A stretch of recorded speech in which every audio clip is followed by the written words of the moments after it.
2024 में लोकसभा चुनाव नजदीक आने को है और ऐसे में राजनीतिक पारा बढ़ चुका है। उत्तर प्रदेश से लेकर कई राज्यों में अब 2024 के चुनाव की तैयारियों को तेजी से राजनीतिक दल आगे बढ़ा रहे हैं। तो ऐसे में 2024 के लोकसभा चुनाव से पहले कई राज्यों के विधानसभा के भी चुनाव है और इन चुनावों को जीतने के लिए सभी पार्टियां साम दाम दंडभेद आदि अनेकों हथकंडों को अपना रही है। ऐसे में चुनाव नजदीक आया हो और जाति और धर्म की बात ना हो, ये हो ही नहीं सकता। आपको बता दें कि 2024 के चुनाव को जीतने के लिए कुछ मनुवादी पार्टियां अब जाति और धर्म के नाम पर चुनाव लड़ने की तैयारी में है।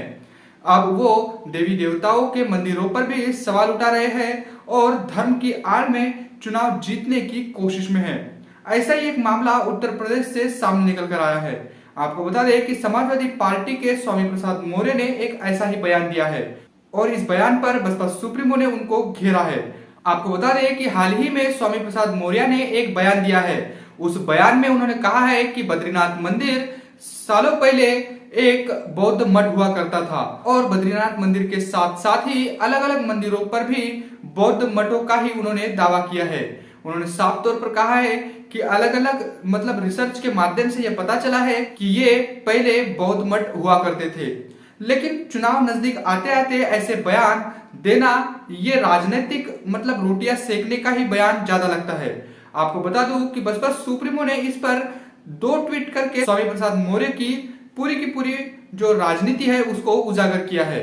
बसपा सुप्रीमो ने साफ तौर पर समाजवादी पार्टी के स्वामी प्रसाद मौर्य पर विशुद्ध राजनीति करने का आरोप लगाया।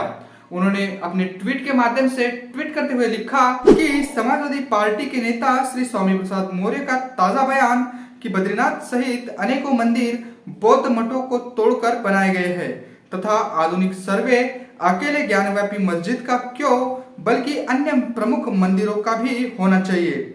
इन विवादों को जन्म देने वाला यह विशुद्ध राजनीतिक बयान है। यानी बसपा सुप्रीमो ने साफ तौर पर स्वामी प्रसाद मौर्य पर तंज कसा है। उन्होंने इसको विशुद्ध राजनीतिक बयान कहा है जो नए अनेकों विवादों को जन्म देने वाला है। आपको बता दें कि बसपा सुप्रीमो ने साफ तौर पर कहा है कि स्वामी प्रसाद मौर्य का यह बयान चुनाव से पहले आना यह केवल राजनीतिक रोटियां सेकने के लिए दिया गया बयान है। बसपा सुप्रीमो ने इस संबंध में दूसरा ट्वीट भी किया है। उन्होंने अपने दूसरे ट्वीट में कहा है, जबकि श्री मौर्य लंबे समय तक बीजेपी सरकार में मंत्री रहे, किंतु तब उन्होंने इस बारे में पार्टी व सरकार पर ऐसा दबाव क्यों नहीं बनाया और अब चुनाव के समय ऐसा धार्मिक विवाद पैदा करना उनकी व सपा की घिनौनी राजनीति नहीं तो क्या है। बौद्ध व मुस्लिम समाज इनके बहकावे में आने वाला नहीं है। यानी बसपा सुप्रीमो ने साफ तौर पर स्वामी प्रसाद पर यह आरोप लगाया है कि अगर आपकी बातों में दम था तो आपने बीजेपी की गवर्नमेंट में मंत्री रहते समय आपने इस पर सवाल क्यों खड़े नहीं किए और सरकार पर दबाव क्यों नहीं बनाया। यानी चुनाव से पहले ऐसे आरोप लगाना या फिर ऐसे बातों को ऐसे विवादों को जन्म देना ये केवल राजनीति नहीं तो क्या है, ऐसा सवाल भी बसपा सुप्रीमो ने खड़ा किया। आपको बता दूं कि लोकसभा के चुनाव हो या फिर विधानसभा के चुनाव या फिर अन्य कुछ चुनाव हो तो ऐसे चुनावों से पहले ही ऐसे मामले सामने आते हैं।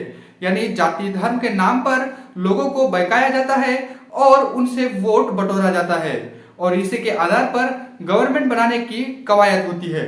आपको बता दो कि बहुजन समाज बसपा सुप्रीमो ने साफ तौर पर कहा है कि बहुजन समाज का जो हिस्सा है बौद्ध और मुस्लिम समाज, इनके ऐसे घिनौने राजनीति से इनके जो राजनीतिक षड्यंत्र है इनमें फंसने वाला नहीं है। बसपा सुप्रीमो ने यह भी कहा है कि इनके ऐसे बयानों से बौद्ध व मुस्लिम समाज इनके बहकावे में आने वाला नहीं है।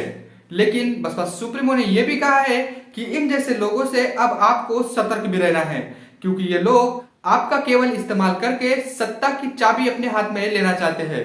तो ऐसे बयान काफी आम हो जाते हैं जब चुनाव नजदीक आते हैं। आपको बता दूं कि ऐसे ही मामले अब अलग अलग स्टेट से भी सामने निकल कर आ रहे हैं, क्योंकि अब विधानसभा के जो चुनाव है वो 4 राज्यों में होने वाले हैं, जिसमें मध्य प्रदेश, छत्तीसगढ़, तेलंगाना और राजस्थान के साथ साथ कुछ और स्टेट में भी विधानसभा के भी चुनाव होने वाले हैं। तो ऐसे में ऐसे बयान आना कोई नई बात नहीं।